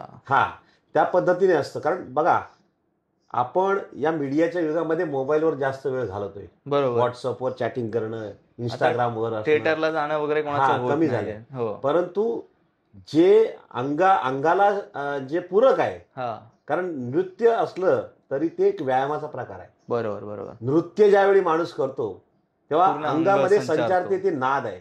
या नादाशिवाय जगामध्ये काही नाहीये. नाद नसेल तर आम्ही शून्य आहे. म्हणून नाद हा जरी नाद म्हटला जातो ना, नाद असावा पण चांगल्या गोष्टीचा असावा. बरोबर. तसा या कलगीतुऱ्याचा नाद आमच्या कोकणकरांना आहे. तो जोश जल्लोषामध्ये नाचतो, पण तो नाचत असताना त्या घाम येतो. मग ते एक दृष्टी जो आहे, म्हणजे वैज्ञानिक दृष्टीने आपले व्यायाम होतो, त्याचा व्यायाम होतो. बरोबर. आणि घाम निघून जातो. आणि मन सुद्धा प्रफुल्लित होतं. एक दुःख जर असेल किंवा टेन्शन असेल ते त्या पुरतं बाजूला होतं. ही लोककला आहे आणि हे संगीत आहे. आणि संगीत जीवनामध्ये बहुमूल्य आहे. जर टेन्शन असेल, कारण टेन्शन कोणाला नाही, दुःखाचा डोंगर जास्त असतो, सुखाची हिरवळ कमी असते. पण सुखाची हिरवळ अनुभवण्यासाठी अशा लोककलेची, अशा संगीताची, या संगीताच्या माध्यमातून आपल्या माणसाने, आपल्या कोकणकराने, आपल्या महाराष्ट्रातील जनतेने, मराठी बांधवाने या कलेमध्ये आपण समरस व्हायला पाहिजे. अशी ही लोककला आहे. त्याच्यामुळे आताची सुद्धा पिढी अगदी जोशाने ही कला सादर करते. भले तो बीकॉम असू दे, एमकॉम असू दे किंवा 10वी-12वी वाला असू दे, शिक्षणाला इथे भाग येतच नाही. आवड असेल तेवढं तुम्ही. आणि मी कोकणकरांना मानतो की आपली लोककला अजूनही जपलेली आहे. असं आहे. कारण का अजून सुद्धा गणपती आले किंवा श्रावण आलं की कोकणामध्ये जे सण साजरे होतात तसे कुठेच होत नाही, हे तर सर्वांना माहिती. खूप छान. तुम्ही आता उल्लेख केलात की मुंबईमध्ये तुम्ही प्रोग्राम करता, कार्यक्रम करता. तर ते कधीपासून, ही सुरुवात कधीपासून, तुमची मूळ सुरुवात कधीपासून झाली, तुमचा पहिला कधी स्टार्ट झालं हे सांगा आम्हाला. मगाशी मी सांगितलं की वयाच्या 12व्या वर्षी 1993 साली मला वडिलांनी घाटकोपर येथील झवेरीबेन हॉलमध्ये मला उभं केलं. त्यावेळी प्रतिस्पर्धी कलगीवाले शाहीर, ख्यातनाम शाहीर, सुरांचे बादशाह ज्यांना म्हटलं जात होतं, ते म्हणजे आमचे दत्ताराम बुवा आयरे यांचे पट्ट शिष्य, चिपळूण मध्ये स्थायिक हॉटेल व्यावसायिक आहेत, ते म्हणजे आमचे भिकाजी चोगले बुवा. यांच्याबरोबर प्रथम बारी मी सादर केली. त्यावेळी माझ्या मोठे चुलते शंकर पंधेरे यांचे स्तवन मी सादर केलं, ते एक म्हणून दाखवतो. जरूर जरूर. ओ सद्गुरु सागर सागर ज्ञान आगर, जय मंगल मुखी बोला, जय मंगल मुखी बोला. हे तन मन धन हे वाहून सुमने हो, भक्तीने डोला. सद्गुरु सागर सागर ज्ञानागर, जय मंगल मुखी बोला, जय मंगल मुखी बोला. ही वयाच्या 12व्या वर्षी मी पहिली प्रार्थना सादर केली. अजूनही ते शब्द माझ्या कानामध्ये आहेत. बरोबर. ही माझ्या गुरूंची, माझ्या वडिलांची, माझ्या वस्तादांची, माझ्या मोठ्या चुलत्यांची आशीर्वाद. आणि त्यानंतर जेव्हा मला स्टेजवर उभं केलं, कारण पहिल्यांदा स्टेज परफॉर्मन्स करताना भीती वाटते, थोडंसं दडपण असतं, तसं मला त्यावेळी दडपण झालं. परंतु गुरु कृपेने, वासुभाऊंच्या कृपेने, आमच्या घराण्यातील शाहिरांच्या आणि माझ्या संचाच्या, बरोबर, कारण माझा त्यावेळेचा संच संगमेश्वर तालुक्यातील शेनावडे गवळीवाडीतील होता. त्याने सुंदर असं सादरीकरण त्यावेळी केलं होतं आणि हाऊसफुलचा बोर्ड लागला होता. हे खास करून हाऊसफुलचा बोर्ड लागला, कारण भिकाजी चोगले हे आमच्या गवळी समाजाचे आहेत. मी सुद्धा तुरा पक्षाचा, म्हणजे माझे वडील त्यावेळी गायकी करायचे, मधुकर बुवा पंधेरे, हे सुद्धा गवळी समाजाचे असल्यामुळे जे आमचे आयोजक माझ्या माहितीनुसार यशवंत टोपरे आणि अन्य मान्यवर होते, की त्यांनी कलगी तुऱ्याचा जंगी सामना लिहिलेला आहे, परंतु बोर्डावर असं लिहिलं होतं की राधाकृष्णाचा जंगी सामना. अच्छा. एक आता आठवण आली म्हणून सांगतो. त्यावेळी भिकूबुवा म्हणतात, त्यांना लाडाने भिकूबुवा म्हणतात, की भिकूबुवाने राधाकृष्णाचा जंगी सामना या शीर्षकाला संबोधून राधेचं रूप त्या मुलांना दिलं.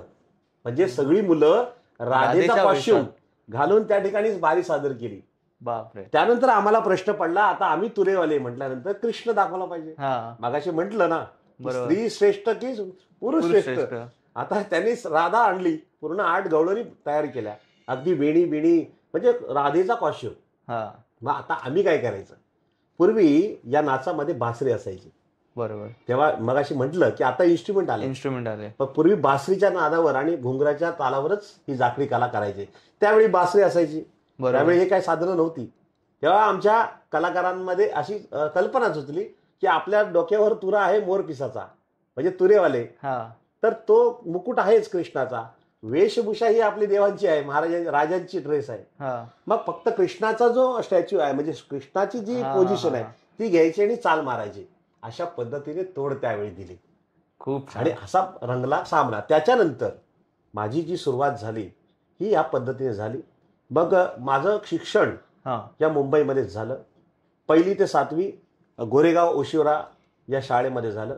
त्यावेळी मी प्रथम नाटक लिहिलं. त्यावेळी नाटक म्हणजे मित्राचं जे प्रेम आहे ते कसं असतं ते त्यावेळी मी सादर केलं. मला अजूनही आठवतंय, कारण मला या लोककलेशिवाय कुठला छंद नाही. या लोककलेमध्येच वाढलो. बरोबर. त्याच्यामुळे ते सगळे क्षण मी आठवून ठेवलेले आहेत. आणि सांगायला आवडेल की मी फोटोग्राफी लाईनमध्ये आहे, मी डिजिटल तंत्रज्ञानामध्ये काम करतो, म्हणून तेव्हापासून माझ्या बाजूला फोटोग्राफर असल्यामुळे माझे प्रत्येक क्षण टिपण्याचं काम ज्यांनी मला या लाईनमध्ये आणलं, ज्या काम डिजिटल तंत्रज्ञानामध्ये आणलं, ते कैलासवासी आमच्या गोविळ गावचे शिवाजी घावरे हे आमचे मॅनेजर होते आणि माझे शेजारी होते. तर ते माझे पुरावे अजून आहेत जे अगदी सादर केले. त्याच्यानंतर त्या शाळेमध्ये आमच्या मांजरेकर बाई म्हणून आता आठवण येते, त्या आहेत की नाही ही मला कल्पना नाही. त्याने आशीर्वाद दिला की तू अभ्यासात कसा असेल तर मला काय सांगू शकत नाही, पण तू कलाकार म्हणून नक्की घडशील. तो आशीर्वाद मला त्यावेळी लाभला. त्यानंतर 7वी ते 8वी 9वी मी गोरेगाव मोतीलाल नगरमध्ये शिकलो. पूर्वी शाहिरी क्षेत्रामध्ये या साक्षरता अभियान चालायचं. पूर्वी साक्षरता अभियान शासन तर्फे चालायचं. तेव्हा पठनाट्य चालायची आपल्या शाळेतून. त्या शाहिरीचा मी तिथे उपयोग केला. त्यानंतर एड्स हा रोग आला. बरोबर. त्याची जनजागृती करण्यासाठी शाळेतील कलाकार मंडळींना किंवा शाळेच्या माध्यमातून मुलांना तो बोध जावा, समाज प्रबोधन करावं म्हणून शासनाने सुद्धा एड्स जनजागृती हा विषय आम्हाला दिला होता. त्यात सुद्धा मी शाहिराची वेशभूषा करून, शाहिराचं पार्ट करून एड्स कसा होतो, त्याच्यापासून कसं सावध राहायला राहायला पाहिजे याचं सुद्धा प्रबोधन या शाहिरी माध्यमातून केलंय. बापरे. अशा पद्धतीने मी तो या कलेत रुळलो गेलो. बरोबर. जसं मगाशी म्हटलं की पहिली वारी भिकूबुवांबरोबर म्हणजे दत्ताराम आयरे बुवांचे पट्ट शिष्य जे चिपळूणला हॉटेल व्यावसायिक आहेत आता आणि अजूनही कला सादर करतात, उदयानंदगिरी लोककला नमन मंडळ म्हणून त्यांचं फेमस आहे, ती माझे पहिले प्रतिस्पर्धी. तेव्हा मी 12 वर्षाचा होतो. खऱ्या अर्थानं पूर्ण बारी जी केली ती म्हणजे ख्यातनाम गायक कवी शाहीर शंकर भारदे गुरुजी. ओके. त्यांची सुरुवात झाली. खऱ्या अर्थानं कलगीचा जंगी सामना केला ते म्हणजे शंकर भारदे गुरुजी. ते फार प्रख्यात शाहीर आहेत. महाराष्ट्र भूषण ते सुद्धा आहेत. अनेक पुरस्कार मिळालेले, सन्मान अजूनही ते त्यांचं युट्यूबच्या माध्यमातून ते अगदी प्रचलित आहेत. जवळजवळ 1.5 लाख सबस्क्रायबर आहेत. बापरे. आणि ते शिक्षक पेशा असून या लोककलेमध्ये रुळले. त्यांची लेखणी ही सगळ्या कोकणच्या जनतेला माहिती आहे. आणि त्यांच्याबरोबर पहिला सामना मी केला तो म्हणजे हरणे बंदरावर दापोलीला. अशी ही माझी सुरुवात झाली. त्याच्यानंतर मग शाहीर अर्जुन भोड, शाहीर विनोद फटकरे, जसं माझं जे नाव झालं, पहिली कॅसेट माझी शाहीर अंकुर कांबळे आमच्या लांजा तालुक्यातील होते, त्यांच्याबरोबर पहिली 2004 साली मी स्वतः प्रोडक्शन केलं, स्वतः रेकॉर्डिंग केली, स्वतः प्रोडक्शन केलं, स्वतःच विकली. ती कॅसेट मी माझ्या काळातली. पण पहिली कॅसेट जी सुरुवातीला मला या क्षेत्रामध्ये माझ्या घराण्याचा वसा आहे, परंतु त्याला ऍडव्हर्टायझिंग करणं किंवा त्याचे प्रसार माध्यम जे आहे ते काम केलं, त्याचं नाव मी आवर्जून घेईन.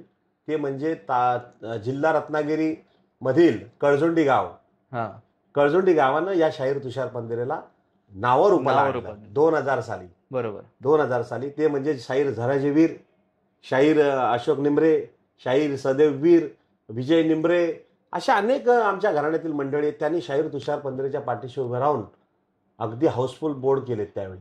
दीनानाथ नाट्यगृह म्हणा, दामोदर हॉल म्हणा, आणि राजापूरची शाखा माझी ते म्हणजे भुवड कंपनी आहेत, आनंद भुवड वगैरे, हे कलाकार माझ्या पाठीशी उभे असल्यामुळे आज मुंबईपासून, पुण्यापासून अगदी चेन्नईला सुद्धा कार्यक्रम केला. बापरे. म्हणजे महाराष्ट्राच्या बाहेर सुद्धा करण्याचा मला योग आला.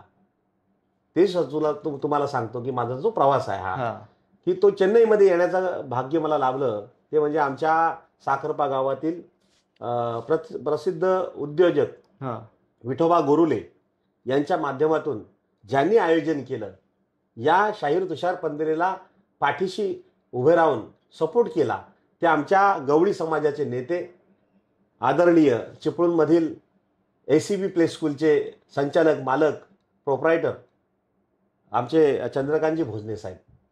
अच्छा. भोजने साहेब हे चिपळूण कापसाळ या ठिकाणी त्यांची ACB इंटरनॅशनल स्कूल आता सध्या चालू आहे. ओके. आणि साईशा हॉटेल हे बहादूर शेख नाक्यामध्ये आहे. ओके. या साहेबांनी माझ्या लोककलेला, माझ्या या कलेला प्रोत्साहन दिलं, आर्थिक पाठबळ दिलं की शाहीर पंधरे तुम्ही स्वतः करा, प्रोडक्शन स्वतः करा, बरोबर, आणि स्वतःच तुम्ही या ठिकाणी राहायचं आहे. तर त्यांनी तो पाठबळ दिलं आणि त्यांनी माझा कार्यक्रम चेन्नईमधील सगळ्या भारतातील मोठ्या ऑडिटोरियममध्ये, अण्णा ऑडिटोरियम म्हणून फार मोठं नाट्यगृह आहे, त्याच्यामध्ये मला 2015 साली त्या ठिकाणी संधी दिली आपली लोककला सादर करण्यासाठी. तेव्हा मला प्रश्न पडला की चेन्नईमध्ये आपली भाषा बोलली जात नाही जात, तिकडे माझी कला बघायला कोण येणार. पण नंतर कळालं, जसं आपण मुंबईमध्ये स्थायिक आहोत, काही पुण्यामध्ये स्थायिक आहेत, काही सांगलीमध्ये स्थायिक आहेत पोटा पाण्यासाठी, बरोबर, तसेच चेन्नईमध्ये आपल्या महाराष्ट्रीयन मंडळी आहेत जी व्यावसायिक आहेत, नोकरी धंदा करतात, आणि चेन्नई म्हटल्यानंतर सोन्या चांदीचा व्यापार, बरोबर, त्याच्यामध्ये आहेत. आणि ते मंडळ आहे तिथलं चेन्नई महाराष्ट्र ट्रस्ट म्हणून मंडळ आहे, अगदी चेन्नई स्टेशनच्या बाजूलाच ते मंदिर आहे. तिथे आम्हाला हा कार्यक्रम करण्याची संधी मिळाली आणि त्यामुळे माझं या महाराष्ट्रात नाव आणखीन कोकणामध्ये प्रचलित जास्त झालं. त्याला कारणीभूत आणि त्याला खरोखर योग मला दिला ते आमचे भोजने साहेब, आमचे गोरुले साहेब, तुषारजी खेतल साहेब आणि अविनाशजी कांबळे साहेब, अशा अनेक मान्यवरांचं या ठिकाणी मला हात. म्हणजे तुम्ही महाराष्ट्राबाहेर पण काम करून आलात, ती कला सादर करून, म्हणजे आपल्या कोकणातलं नाव तुम्ही महाराष्ट्राच्या बाहेर नेण्याचा खूप प्रयत्न केला. तर तुमच्या आतापर्यंत किती प्रयोग झाले, म्हणजे किती ठिकाणी तुम्ही आतापर्यंत करून, मुंबईमध्ये आणि गावच्या साईडला पण जसं आपल्या कोकण पट्ट्यामध्ये बरोबर. किती वेळा तुम्ही तसं मी रेकॉर्ड काही ठेवलं नाही. हा. परंतु आताच्या या पिरियडमध्ये नाही म्हटलं तरी 25 ते 30 कार्यक्रम सीझनला माझे होतात. 25 ते 30 कार्यक्रम सीझनला होतात. हो. परंतु आता नवीन नवीन शाहीर माझे येत आहेत. माझ्या घराण्यामध्ये टोटल गेल्या वर्षी 20 नवीन कलाकार आलेत. बापरे. त्यातील जवळजवळ 17 कलाकारांनी आमच्या घराण्यातील वासुबुवांच्या वंशावळीतील 17 शाहिरांनी या मुंबईच्या रंगमंचावर कला सादर केलेली आणि करत आहेत. म्हणजे ते गावी तुमच्याकडे येतात, कला तुमच्याकडून शिकतात वगैरे, नंतर मुंबईत येऊन सादर करतात पूर्ण. बापरे. म्हणजे एक पिढीच तुम्ही घडवताय पुढची. ही कला पुढे जाण्यासाठी तुमचं पण खूप मोठं योगदान आहे बघायचं. ते मी नाही, माझे करते करविते माझे गुरु असतात आहेत. बरोबर. आता जसं आता तुम्ही सांगितलं की तुम्ही इकडे कला सादर करताय, काय चॅलेंजेस एक असतात की कठीणाई काय असते? बरोबर. कारण का सगळ्याच गोष्टी सरळ चालत नाहीत, कुठे ना तरी उठे वर खाली होतातच. तर ते काय येतात मुंबईत सादर करताना, पण बाहेर कुठे गावी पण सादर करताना काय कठीणाई येतात? कसं आहे, कठीण म्हणजे आता ज्या इन्स्ट्रुमेंट जे आलेत किंवा ज्या कलेचं स्वरूप बदलत चाललंय ते आर्थिकदृष्ट्या न परवडणार आहे. अच्छा. कारण याला खर्च भरपूर होतं. परंतु शासनाचा राजाश्रय नाहीये आपल्या कलेला. कलगीतुरा नाचाला म्हणजे जाखरी नृत्याला राजाश्रय अजून तरी मिळालेला नाही. शासनाने अजूनपर्यंत मान्य केलेलं नाही, मान्यता दिलेली नाही दिली आहे. फक्त आपल्या नमन कलेसाठी मान्यता आम्ही 2 वर्षापासून एक नमन लोककला संस्था स्थापन करून अध्यक्ष आमचे रवींद्रजी मटकर साहेब, तसेच आमचे जोशी साहेब, संदीप कांचे, सुधाकर मास्कर आणि मी आणि अशा अनेक कलाकारांनी मिळून ती संघटना स्थापन करून एक लढा देऊन ते नमन कला आम्ही शासन मार्फत मान्यता मिळवून दिलेली आहे. आणि महाराष्ट्रामध्ये कोकणामध्ये नमन महोत्सव हे 2 वर्षापासून चालू झाले. परंतु कलगीतुरा जी जाकडी कला आहे तिला अजून मान्यता प्राप्त नाहीये. त्याच्यामुळे ते एक अडचण येते. ही जी कला आपण सादर करतोय मुंबई थिएटरमध्ये ही गाववाल्यांच्या तुमच्या आमच्या मित्रांच्या माध्यमातून सपोर्टने करतो सादर. ते करत असताना जर समजा एखादा शो खाली गेला तर तो भूदंड शाहिरावरच येतो. बरोबर आहे.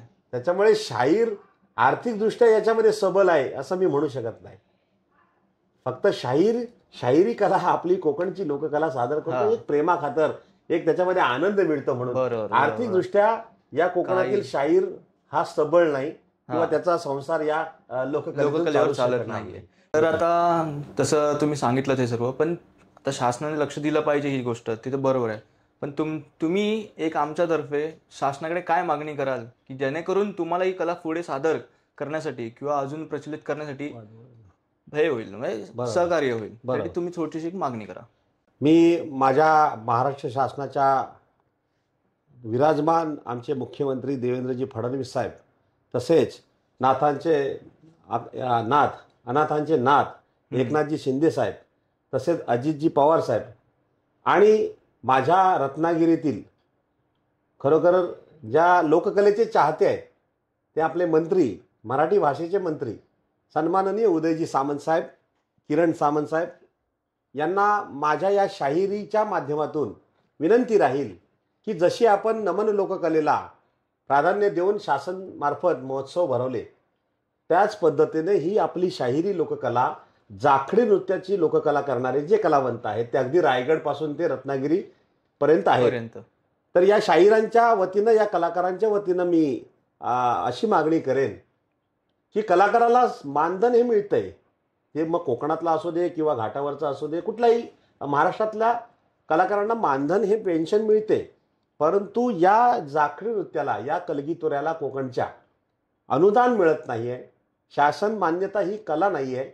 त्याच्यासाठी आपण जरूर प्रयत्न करावे जे अनुदानाच्या माध्यमातून या कलाकाराला पाठबळ मिळेल.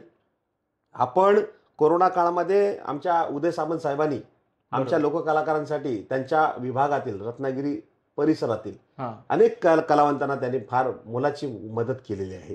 स्वखर्चाने त्यांनी मदत केली आहे. खरोखरच मी तुम्हाला पुन्हा एकदा या पॉडकास्टच्या निमित्ताने आभार मानेन.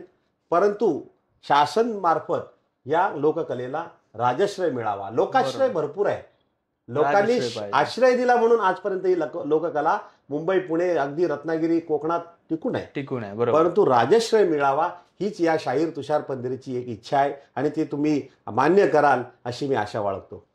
जरूर जरूर सर. आता ही कला सादर करतोय आपण, जशी तुम्ही मगाशी मी बोललो की तुम्ही पिढी घडवताय, हो. तर त्या नवीन पिढींमधलं काही एक म्हणजे तुमच्या डोळ्यासमोर एखादं नाव येतं किंवा ओठांवरती एखादं नाव येतं की बाबा हा शाहीर आहे, हा खूप पुढे जाऊन मोठा होऊ शकतो, किंवा हे कलावंत आहेत, ओके. हे चांगले करू शकतात, असे कोणते कलावंत आहेत का तुमच्या डोळ्यासमोर? नक्कीच. हा जीवन प्रवास कलेचा करत असताना मी आवर्जून नाव घेईन की मगाशी म्हटलं की भिकूबुवा चोगले, त्याच्यानंतर शंकर भारदे गुरुजी, त्यानंतर शाहीर अर्जुन भुवड, त्यानंतर खऱ्या अर्थानं मी कॅसेट रूपात आलो, ते ज्यांच्या बरोबर आलो ते म्हणजे कैलासवासी, ते म्हणजे त्यांचं निधन झालं, ते अंकुर कांबळे. त्यानंतर ज्यांच्याबरोबर VCDच्या माध्यमातून पुन्हा एकदा मला संधी मिळाली फेमस व्हायची, तर माझी कला प्रसारित करण्यासाठी जो अट्टहास केला होता ते सक्सेस झालं. ते प्रतिस्पर्धी शाहीर विनोद बुवा फटकरे. अच्छा. आणि त्याच्या अगोदरचे माझ्याबरोबर ज्यांनी अतिशय उत्तम प्रतीने झगडे म्हणजे संवाद केला, ते म्हणजे शाहीर कळजुंडी गावचे दामोदर गोरिवले आणि दुसरे संगमेश्वर तालुक्यातील कडवई गाव, जसं मी मगाशी उल्लेख केला दत्ताराम बुवा आयरेंचं, की या लोककलेला एक वेगळी झळाळी निर्माण करण्याचं काम आयरेबुवांनी केलं. तशीच या लोककलेमध्ये रंगरोटी म्हणजे जी रंगभूषा आहे ती आयरेबुवांनी आणली. परंतु लाईट्स जो LED जो प्रकार आहे, जी लाईट्स वापरली जाते, ज्या टेक्निकली आता ज्या गोष्टी आहेत त्या आणण्याचं काम मी माझ्या माहितीनुसार शाहीर विजय कोळेकर यांनी या आपल्या रत्नागिरीकरांना दाखवलेलं आहे. बरोबर. आणि त्याच्या माध्यमातून मग कसं असतं, ती प्रतिस्पर्धा आहे ना. बरोबर. आता ह्यांनी एवढी लाइटिंग लावली, ह्यांनी एवढा रंगबाजी दाखवली, मग आपल्याला पण ते करावं लागतं. मग त्याच्यामध्ये ते पैसे गेले तरी चालतील, पण ते लोकांसाठी करण्याचं काम आपल्या लोककलेमधील कलाकारांच्या, या कोकणातल्या कलाकारांची हिंमत आहे आणि ती दाखवण्याचं काम शाहीर विजय कोळेकर यांनी केलं. मी त्यांचा आभार मानतो. ते सुद्धा माझे प्रतिस्पर्धी जरी असले तरी ते आज मोठे व्यावसायिक आहेत. ओके. म्हणजे या कलेमध्ये अनेक मान्यवर मंडळी आहेत, त्यांचे नाव घेईन तेवढे कमी आहेत. या कलगीतुऱ्यामध्ये अनेक नामवंत शाहीर होऊन गेले, त्यांचे खरोखरच आभार मानेन. अशा पद्धतीने ही आमची लोककला चालत आली. माझे वडील मधुकर पंधेरे यांनी मला ज्यावेळी वस्तादाची माळ घातली, कारण ही परंपरा आहे. बरोबर. जेव्हा तुम्ही वस्ताद होता तेव्हा तुम्ही शिष्य करू शकता. जोपर्यंत वस्तादाची माळ मिळत नाही तोपर्यंत तुम्ही शिष्य करू शकत नाही. पण माझ्या वडिलांनी मला माळ घातली वस्तादाची, त्यानंतर माझ्या गायकीवर, माझ्या स्वभावाला मिळतं जुळतं, ज्यांना माझे स्वभाव आवडले ते माझ्याकडे आले. त्यातील एक नाव आवर्जून घेईन की माझ्या पंधेरे कुटुंबाचं, माझ्या पंधेरे शाहिराचं जे नाव आहे, आमच्या वडिलांचं नाव आहे, आमच्या चुलत्यांचं नाव आहे, ते पुढे नेण्याचं काम अनेक शाहीर करतायत. त्यातील एक आदरानं नाव घेईन, आवर्जून नाव घेईन, तो पट्ट शिष्य म्हणजे शाहीर सचिन धुमक ढाकमोली गावचा. त्यानंतर माझा एक नवीन शिष्य सुशांत शिरकर, आमचा लांजा तालुक्यातील जितेश गुरव, असे अनेक मान्यवर मंडळी आहेत. भावेश बोलिये, संदेश पाते, अमित पाष्टे, असे माझे शिष्यमंडळी आहेत. आणि खरोखरच आवर्जून नाव घेईन की 2 माझे शाहिरांचे, की ज्यांनी 18 वर्ष शाहीर तुषार पंधेरेला भावाप्रमाणे साथ दिली, असा माझा साटवली लांजा तालुक्यातील शाहीर सुरेश राऊत आणि नितीन बंडवे रत्नागिरी तालुक्यातील, ही माझी शिष्यमंडळी सध्या एक नावारूपाला आहेत. त्यातील सचिन धुमक याला मी वस्ताद म्हणून बनवलेलं आहे. त्यानंतर ही जी माझी मुलं जी आहेत शिष्यमंडळी, त्यातील एक सागर नावले, एक उत्तम कलाकार आहे.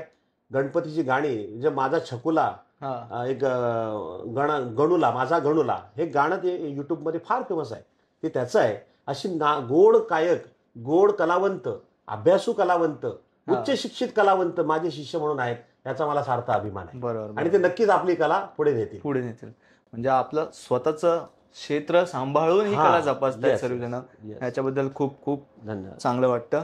तर साहेब, आता ऑलमोस्ट आपलं सर्व झालेलं आहे, पण तुम्ही काही अजून सादर करायचं असेल, तुम्हाला तुमची इच्छा असेल तर करू शकता. बरोबर. जशी ही लोककला आहे, लोककलेमध्ये आध्यात्मिक आहे, आध्यात्मिक विषयातून प्रबोधन केलं जातं, समाज प्रबोधन केलं जातं. तसे समाज प्रबोधनपर 2 गाणी मी म्हणणार. आणि त्यानंतर माझं एक फेमस गाणं अख्ख्या युट्यूब माध्यमातून प्रचलित झालं, ते गाणं सादर करतो. सर्वप्रथम आपण शेतकरी आहोत, बरोबर, परंतु कोकणामध्ये लोकवस्ती कमी झाली आहे, प्रत्येक घर खाली आहेत, रिकामी आहेत. शेती पूर्वी केली जायची बरोबर. आणि शेती नसेल तर काहीच नाही. काहीच नाही. बरोबर. कारण महाराष्ट्राचा कणा हा शेतकरी आहे, शेतकरी राजा आहे, बळीराजा आहे. हा. त्याच्यामुळे माझ्या वडिलांनी त्यावेळी पद लिहिलंय. म्हणजे कशा पद्धतीनं मनोरंजनात्मक विषय घेऊन लोकांना प्रबोधन केलं जातं हे एक उत्तम उदाहरण सांगतो. तुझ गावात गवती घर, काय करशील पेटल्यावर. पूर्वी आपली कोकणातील घरं ही गवताची होती, गवताची. आता लोककला दोन अर्थी असते, पण ह्यामध्ये अर्थ दडलेला आहे. तुझ गावात गवती घर, काय करशील पेटल्यावर. कर आळस निद्रा दूर, घे पदरात पीक भरपूर. हे माझ्या वडिलांचं ध्रुवपद, की जेणेकरून शेतकऱ्यांनी आळस निद्रा दूर केली पाहिजे, आपली शेती केली पाहिजे. शेती करणंच हेच आपलं समृद्धीचं लक्षण आहे. बरोबर. आपल्या कोकणामध्ये भात पिकवला जातो, भात पिकवला जातो किंवा इतर सुद्धा आता पिकं घेतली जातात. हा. ते केल्याशिवाय येणार जगणं नाहीये. मुश्किल आहे. बरोबर आहे. त्याच्यामुळे शाहिरांना काय सांगायचं की शेती सोडू नका. तसंच माझं एक मी स्वतः स्वरचित केलेलं गाणं, की हल्ली निसर्ग आपल्याला जो हानिकारक होतोय, निसर्ग ऱ्हास होतो, निसर्गाची ऱ्हास होते, त्याच्याबद्दल मी एक गाणं लिहिलेलं आहे. जरूर. ते असं मी सादर करतो. ध्रुवपद. फोडला मायभूमीने टाहो फोडला. ही माझी मायभूमी काय सांगते. फोडला मायभूमीने टाहो फोडला. जण खरा स्वर्ग वाचवा निसर्ग. कोकण म्हणजे आपलं स्वर्ग आहे. स्वर्ग. जण खरा स्वर्ग वाचवा निसर्ग. मानवाच्या बुद्धी पुढे हात जोडला. फोडला मायभूमीने टाहो फोडला. या माध्यमातून पाणी अडवा, पाणी जिरवा आणि झाडे लावा असा मी संदेश त्या गाण्यातून माझ्या अल्पबुद्धीने जे काय सुचलं ते मी लिहिलेलं आहे. खूप खूप छान सर. खूप अशी ही आमची लोककला आहे. बरोबर. दुसरं माझं गाणं खऱ्या अर्थानं शाहीर तुषार पंधरेला या मीडियाच्या माध्यमातून ओळखायला लागले, ते गाणं मी सादर करतो. आणि तुम्हा आम्हा सगळ्या कोकणकरांना त्याचा अभिमान वाटेल असं माझं गाणं, फेमस गाणं आहे. परशुरामाची ही भूमी हो,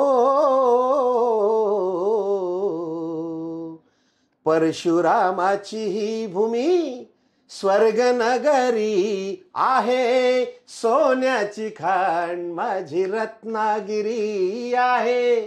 सोन्याची खाण माझी रत्नागिरी. परशुरामाची ही भूमी. हे नक्कीच तुम्ही ऐका. युट्यूब चॅनलला परशुरामाची भूमी टाकलं तर ते गाणं, त्या गाणं आपल्या कोकणामध्ये काय चालतं, अशा पद्धतीने आपलं कोकण नटलेलं आहे, त्याचा उल्लेख केलेला आहे. जरूर जरूर साहेब. अशी ही माझी लोककला आणि हा लोककलेचा प्रवास आहे. चालेल साहेब. आणि या कलेत प्रवास करत असताना सांगायला स्वाभिमान आहे. कारण कसं आहे, जेव्हा माणूस कुठलंही काम कुठल्याही क्षेत्रात करत असतो, त्याला पोचपावती मिळाल्यानंतर तो आनंद वाटतो. बरोबर आहे. तो अभिमान नाही, तो आनंद वाटतो. ती जी लोककला अगदी लहानपणापासून अगदी परंपरागत माझ्या घराण्याने सांभाळत आणली आणि त्याचं कुठेतरी पोचपावती मिळावी ही प्रत्येक कलाकाराला अपेक्षा असते. त्याच पद्धतीने मगाशी म्हटलं की चेन्नई ठिकाणी मला सादर करायला मिळाली कला. त्यावेळी शाहीर तेजल पवार जोडीला होत्या. मी लेडीज जेंट्स सुद्धा सामने केले. कारण शासन असं म्हणत नाही की लेडीजला बंदी आहे किंवा याला, असं नाही. या लोककलेमध्ये सगळे आहेत, कोणी करू शकतो. त्याच्यामध्ये शाहीर तेजल पवार, शाहीर संगीता पांचाळ, ख्यातनाम गायिका, स्वरामध्ये गाणारी पूनम आगरकर, अशा अनेक शाहिरांबरोबर मी कार्यक्रम केलेत. परंतु या कलेची जपणूक होण्यासाठी शिष्य परंपरा माझी वाढल्यामुळं मी थोडंसं आध्यात्मिक विषयावर, आपला हा कलाकार रंग आहे तो टिकून ठेवण्यासाठी मी तो कार्यक्रम त्या पद्धतीने सादर केला आणि सादर करतोय. या ठिकाणी मला माझ्या कलगीतुरा उन्नती मंडळानं महाराष्ट्र कलगीतुरा भूषण म्हणून मला पुरस्कार जाहीर केला. आणि आत्ताच 13 जुलैमध्ये पन्हाळामधील प्राध्यापक डॉक्टर आनंद गिरी तुराभूषण पुरस्कार मला या कलेनं मिळून दिला. याच्यामध्ये माझं काही नाही आहे, माझ्या गुरुवर्यांचं आशीर्वाद शीघ्रकवी वासुवाणी बुवांचा आशीर्वाद, माझे मोठे चुलते शंकर पंधेरे, माझे चुलते शिवराम पंधेरे, माझे वडील लोकशाहीर मधुकर पंधेरे यांच्यामुळे हे शक्य झालंय. आणि तो मला भूषण पुरस्कार, तुराभूषण पुरस्कार प्राप्त आता झालाय. हे तुमच्या या कोकणकरांच्या आशीर्वादामुळे. लोककलेमध्ये प्रवास करत असताना अनेक गुरुवर्यांचे आशीर्वाद लाभले. प्रतिस्पर्धी शाहीर मगाशी म्हटल्याप्रमाणे ज्यांची नावं घेतली त्यांचा मोठा वाटा आहे, जरी ते प्रतिस्पर्धी असले तरी. आणखीन एक नाव आवर्जून घेईन. आपल्या कोकणातील एक साहित्यिक, कवी, पत्रकार, निवेदक अशा अनेक अंगानं नटलेला असा एक शाहीर आहे, ते म्हणजे शाहीद खिरटकर बुवा. तसेच शक्तिवाले शाहीर कलगीवाले आमचे अनिल जाधव बुवा, तसेच चंद्रकांत साळवी बुवा. आणि या कलेमध्ये ज्यांनी मला नावारूपाला आणण्याचं काम अजून केलं आहे ते म्हणजे आमचे साई श्रद्धा कला पथकाचे प्रमुख संदीपजी कानसे, तसेच माझे शिष्यमंडळी, माझे गुरुवर्य, माझ्या पंधेरे कुटुंबातील माझ्या सर्व फॅमिली, माझे कुटुंब सदस्य, माझी मिसेस, माझ्या 2 मुली यांचं खास आवर्जून नाव घ्यावं लागेल. माझे श्रावणी पंधेरे, माझी तन्वी, माझी भारवी आणि माझी आई सुनीता पंधेरे, माझे वडील यांचा आशीर्वाद आहे, मला पाठिंबा आहे. म्हणून या लोककलेचा प्रवास मी अविरत जपत आलो आहे आणि करत आहे आणि करत राहणार. आज तुम्ही मला या ठिकाणी बोलवलं, एक सन्मान दिलात. या आपल्या MH टॉकच्या माध्यमातून या लोककलावंताला पुढे आणण्याचं काम तुम्ही केलं, त्याबद्दल मी शाहीर तुषार पंधेरे म्हणून आभार मानतो. पुरस्कार जाहीर झाला याच्याबद्दल खरंच खूप खूप अभिनंदन तुमचे. धन्यवाद. अशीच कला तुम्ही पुढे जपत राहावी. ही कोकणातली कला आहे, ती कुठेही अशी कमी पडता कामा नये. अशी जशी आतापर्यंत तुम्ही प्रवास केला था तसंच पुढे अजून भरभराटीचा व्हावा. धन्यवाद. शासनाला मान्यता द्यावी ही आम्ही खरंच एक प्रार्थना करतो. आणि आजचा पॉडकास्ट आम्ही इथेच आपण आवर्त घेऊया. आता तुम्ही पाहिलात आपल्यासोबत होते शाहीर तुरेवाले तुषार पंधेरे साहेब. आजचा पॉडकास्ट तुम्हाला आवडला असेल ह्याची मी जरूर खात्री घेतो, कारण का आजच्या पॉडकास्टमध्ये आपल्याला खूप नवीन गोष्टी कळाल्या असतील, खूप काही माहिती भेटली. आता मी तुमची रजा घेतो. तुम्ही पाहत राहा MH टॉक्स. नमस्कार. धन्यवाद. नमस्कार.